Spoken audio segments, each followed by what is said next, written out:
नमस्कार दोस्तों, आप सभी का स्वागत है YouTube channel Siya Ram TV में। आखिर क्या हुआ जब अचानक अयोध्या पहुंचा सैकड़ों नागों का झुंड। इनका संबंध नागलोक से बताया जा रहा है। आखिर राम मंदिर प्राण प्रतिष्ठा से पहले अचानक इतने सारे चमत्कार क्यों हो रहे हैं? सबसे पहले गिद्धों का झुंड राम मंदिर के आसपास दिखाई दिया, जिसे जटायु के वंशज कहा जा रहा है। लोग इनकी पूजा कर रहे हैं। इसके बाद कुछ भालू अयोध्या में अचानक से देखे गए, जो कि जामवंत का प्रतीक है। लेकिन अब एक ऐसा चमत्कार देखने को मिल रहा है जो अयोध्या के लोगों के लिए ही खतरा साबित हो रहा है। आज की वीडियो में बहुत बड़े रहस्य से पर्दा उठने वाला है। आखिर राम जी का नागों के साथ क्या संबंध है? आखिर प्राण प्रतिष्ठा से पहले इतने सारे नाग एक के बाद अयोध्या में क्यों निकल रहे हैं, वो भी अलग अलग प्रजाति के। आगे बढ़ने से पहले अगर आप भी एक सच्चे सनातनी हैं तो इस वीडियो को लाइक करके कमेंट बॉक्स में जय श्री राम जरूर लिखें।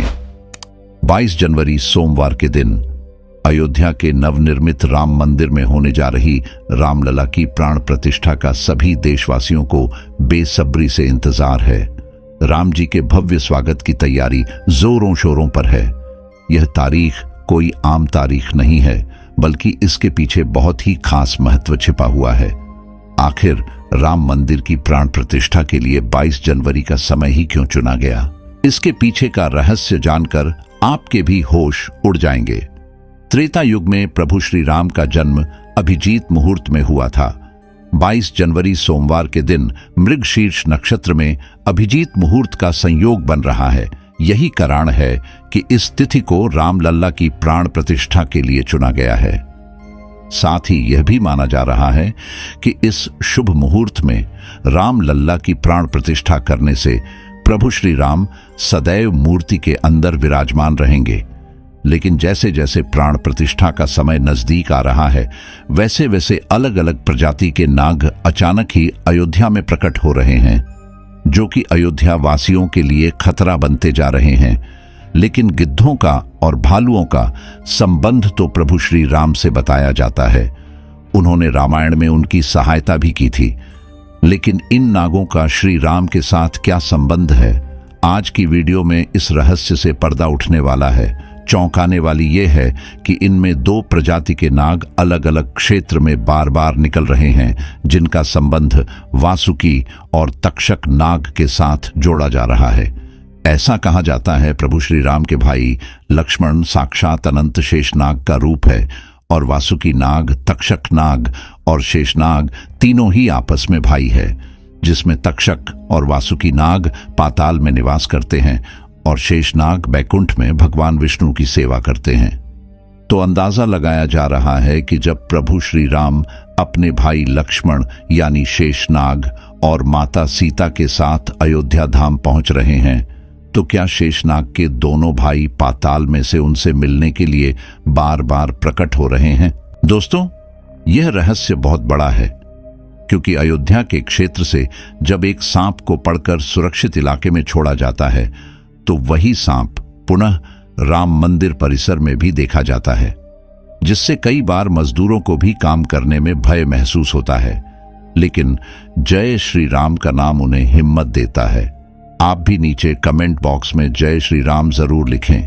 लेकिन दोस्तों, प्रभु श्री राम का नागलोक के वीडियो के साथ क्या संबंध है, वह सच्चाई जानकर आपके पैरों तले जमीन खिसक जाएगी, क्योंकि पूरे घटनाक्रम को मल्टीवर्ड्स के साथ जोड़कर देखा जा रहा है, जिसे हिंदी में सृष्टि चक्र कहते हैं। मल्टीवर्स की सच्चाई जानकर आपके भी रोंगटे खड़े हो जाएंगे। जिस संसार में हम रहते हैं वह सृष्टि व विनाश के चक्र से गुजरती है। इस संसार के प्रत्येक सृष्टि चक्र को एक कल्प कहा जाता है। हर कल्प के 4 युग या 4 भाग होते हैं। दूसरे भाग या त्रेता युग में राम अयोध्या में जन्म लेते हैं और रामायण करके फिर से बैकुंठ लौट जाते हैं।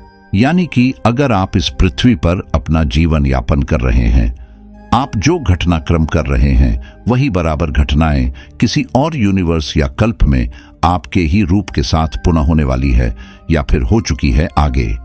मल्टीवर्ड्स की सच्चाई को साबित करने के लिए एक ऐसी पौराणिक घटना आपको बताएंगे, जिसे जानने के बाद आपको भी मल्टीवर्स की सच्चाई पर यकीन होने लगेगा।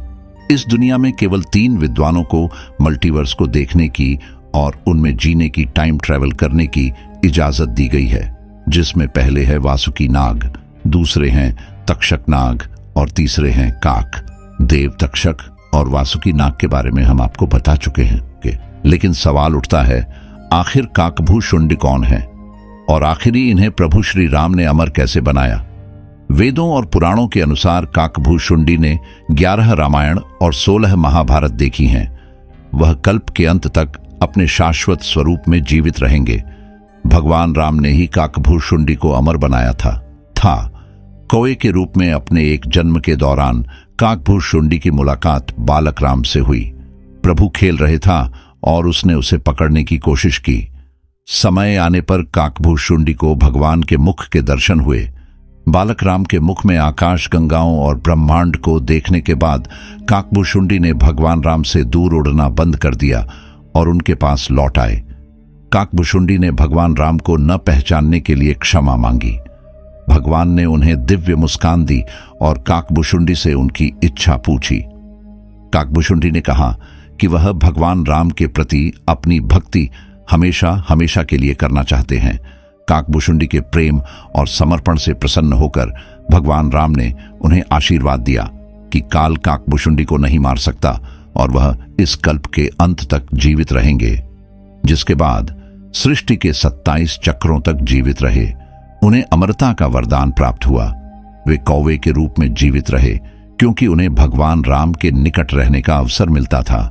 जब भी भगवान राम का जन्म होता है, वह अयोध्या जाते हैं और भगवान राम को एक बच्चे के रूप में बड़े होते और खेलते हुए देखते हैं। यह भी हो सकता है काकभूषुंडी अयोध्या में भी हाल फिलहाल मौजूद हो और राम मंदिर के निर्माण कार्य को अपनी आंखों से देख रहे हों। यानी कि यह तीनों विद्वान अपनी मर्जी से किसी विकल्प यानी यूनिवर्स में जा सकते हैं, टाइम ट्रैवल कर सकते हैं और अयोध्या में अचानक से नागों का पाया जाना, वह भी राम मंदिर। प्राण प्रतिष्ठा से पहले तो इनका संबंध भी वासुकी और तक्षक नाग से लगाना गलत नहीं होगा। इन नागों के दर्शन मात्र से भक्तों का उद्धार हो जाता है, लेकिन कई लोग होंगे जो अभी भी मल्टीवर्स यानी सृष्टि चक्र को मानने को तैयार नहीं होंगे। लेकिन आगे हमें कैसे? कहानी एक ऐसी सच्ची कहानी आपको बताने जा रहे हैं जिसका संबंध रामायण से जुड़ा है और इसे जानकर आपको विश्वास हो जाएगा कि मल्टीवर्स वास्तव में होता है। जिस तरह दुनिया में आने वाला हर इंसान की मृत्यु निश्चित होती है, उसी तरह इंसान रूप में जन्म लेने वाले भगवान के अवतारों का भी इस धरती पर एक निश्चित समय है। वह समय समाप्त होने के बाद उन्हें भी अपने प्राण त्याग करके अपने लोक वापस लौटना पड़ा था। उसी प्रकार भगवान श्री राम भी इस लोक को छोड़कर वापस विष्णु लोक गए। भगवान श्री राम के मृत्यु में सबसे बड़ी बाधा उनके प्रिय भक्त हनुमान थे, क्योंकि हनुमान के होते हुए यम की इतनी हिम्मत नहीं थी कि वह राम के पास पहुंच चुके। लेकिन स्वयं श्री राम से इसका जो हल निकाला, वह मल्टीवर्ड्स यानी सृष्टि चक्र के साथ जुड़ा हुआ है। एक दिन राम जान गए कि उनकी मृत्यु का समय हो गया था। वह जानते थे कि जो जन्म लेता है उसे मरना पड़ता है। उन्होंने कहा कि यम को मुझ तक आने दो, मेरे लिए वैकुंठ, मेरे स्वर्गिक धाम जाने का समय आ गया है। लेकिन मृत्यु के देवता यम अयोध्या में प्रवेश करने से डरते थे, क्योंकि उनको राम के परम भक्त और उनके महल के मुख्य प्रहरी हनुमान से भय लगता था। यम के प्रवेश के लिए हनुमान को हटाना जरूरी था। इसीलिए राम ने अपनी अंगूठी को महल के फर्श के एक छेद में से गिरा दिया और हनुमान से इसे खोज कर लाने के लिए कहा। हनुमान ने स्वयं का स्वरूप छोटा करते हुए बिल्कुल भंवरे जैसा आकार बना लिया और केवल उस अंगूठी को ढूंढने के लिए छेद में प्रवेश कर गए। वह छेद केवल छेद नहीं था, बल्कि एक सुरंग का रास्ता था जो सांपों के नगर नागलोक तक जाता था। हनुमान नागों के राजा वासुकी से मिले और अपने आने का कारण बताया। वासुकी हनुमान को नागलोक के मध्य में ले गए, जहां अंगूठियों का पहाड़ जैसा ढेर लगा हुआ था। वासुकी ने कहा, यहां आपको राम की अंगूठी अवश्य ही मिल जाएगी। हनुमान सोच में पड़ गए कि वह कैसे उसे ढूंढ पाएंगे, क्योंकि यह तो भूसे में सुई ढूंढने जैसा था। लेकिन सौभाग्य से जो पहली अंगूठी उन्होंने उठाई वह राम की अंगूठी थी। आश्चर्यजनक रूप से दूसरी भी अंगूठी जो उन्होंने उठाई वह भी राम की ही अंगूठी थी। वास्तव में वह सारी अंगूठी जो उस ढेर में थी सब एक ही जैसी थी। इसका क्या मतलब है? वह सोच में पड़ गए। वासुकी नाग वाले जिस संसार में हम रहते हैं वह शुरू भी होता है और प्रलय के साथ उसका अंत भी हो जाता है। प्रत्येक कल्प में चारों युग आते हैं और समाप्त भी होते हैं, और हर सतयुग के अंत में एक वानर इस अंगूठी का पीछा करता है और पृथ्वी पर राम मृत्यु को प्राप्त होते हैं। इसलिए यह सैकड़ों हजारों कल्पों से चली आ रही अंगूठियों का ढेर है। सभी अंगूठियां वास्तविक हैं। अंगूठियां गिरती रहीं और इनका ढेर बड़ा होता रहा। भविष्य के राम की अंगूठियों के लिए भी यहां काफी जगह है। हनुमान जान गए कि उनका नागलोक में प्रवेश और अंगूठियों के पर्वत से साक्षात कोई आकस्मिक घटना नहीं थी। यही मालती वर्ष का रहस्य था। यह राम जी का उनको समझाने का मार्ग था कि मृत्यु को आने से रोका नहीं जा सकेगा। राम मृत्यु को प्राप्त होंगे, संसार समाप्त होगा, लेकिन हमेशा की तरह संसार पुनः बनता है और राम भी पुनः जन्म लेंगे। इस घटना के बाद प्रभु श्री राम सरयू नदी में समाहित हो गए। उनके साथ अयोध्या का एक एक वासी भी सरयू नदी में समाहित हो गया। यहां तक कि कीट पतंगे और अयोध्या के पशु पक्षी भी सरयू नदी में समाहित हो गए।